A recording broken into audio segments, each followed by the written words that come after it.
Good morning. It's Christy here from Crimbo's Chronicles. Jimbo's across the street walking the dog for us. We have just stopped here in Darwin, Minnesota. Why? We are parked on Weird Alley. So Francis Johnson was 45 years old when he started rolling scraps of twine from his family farm. After 12 years of rolling this twine into a ball that weighed 2 tons. A reporter once asked him why he did it, and he said, "Because my mother told me not to waste anything." Neighbor farmers would give him their twine scraps, and he would carefully square knot the pieces together and add them to the ball. Only brown sisal twine. Sisal is a Mexican agave with large fleshy leaves, cultivated for fiber. Francis used a railroad jack to rotate the ball to keep it round, because imagine if he didn't do that, it would just be flat on each side. He wrapped his twine ball strand by strand from March of 1950 until 1979, when he was forced to stop because he got emphysema. Dude never smoked in his life. His family thinks that he got the emphysema from this ball twine dust. He died in 1989. And 2 years later, the ball was trucked to the center of Darwin right here. It stopped at the grain scale and it became the heaviest ball of twine, weighing 17,400 pounds. Weird Al Yankovic actually made a song about it called "The Biggest Ball of Twine in Minnesota." So there's a door here on the back of the gazebo. They do keep it inside a gazebo, and you can see my reflection here. The door, they used to let you in and you could smell what 73-year-old ball twine smells like. But they took the key away from the nice gentleman that came and talked to us when we got here, because people kept hugging the ball of twine. Like a picture of Al Yankovic in there. Inside the store there was a pic of him hugging it.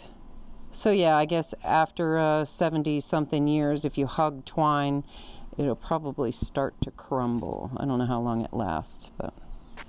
So that is why they named the street Weird Alley, because of Weird Al Yankovic coming and visiting and making a song about the world's largest ball of twine.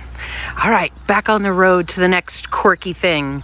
You know what's funny is that when people ask us what we do on our travels, and we say we do quirky things, plus national parks and hikes and all that, the thing they think we do the most is go visit the largest ball of twine, and here we are.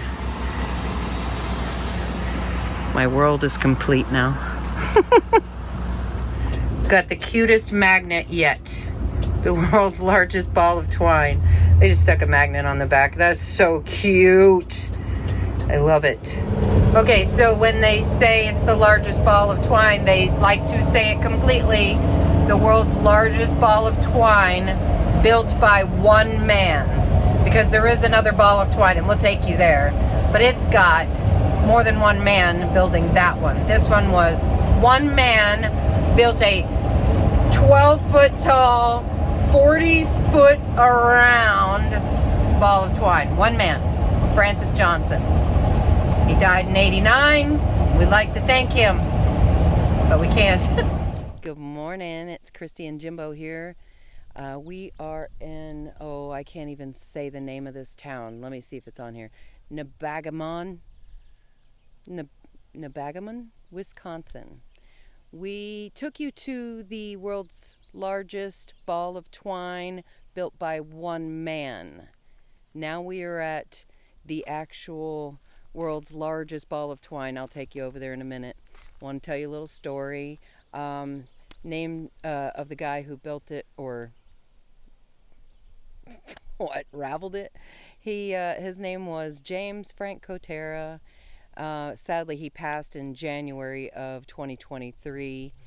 But since 1979, when he was told by God to stop drinking, he has been building the world's largest ball of twine. I think this is ironic that the last guy with the other ball of twine died and he stopped making his ball of twine in 79 and then died shortly after. This one started in 79. So since he has passed away, the town would like to raise money to move it to the town hall so that everyone can visit it. It's currently located on this property here where James lived, and this was his backyard. Okay, so there's the GoFundMe website link. Yeah.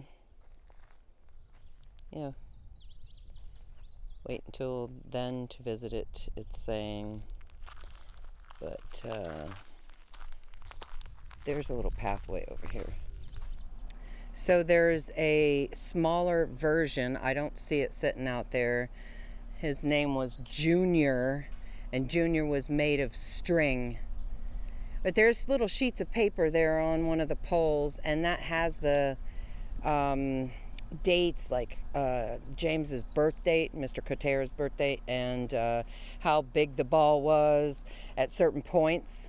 And I guess it got updated over and over again. I don't know how he weighed it, but the last weigh I saw was like 24,160 or something like that. Pretty neat. And it's not the only, these two are not the only two.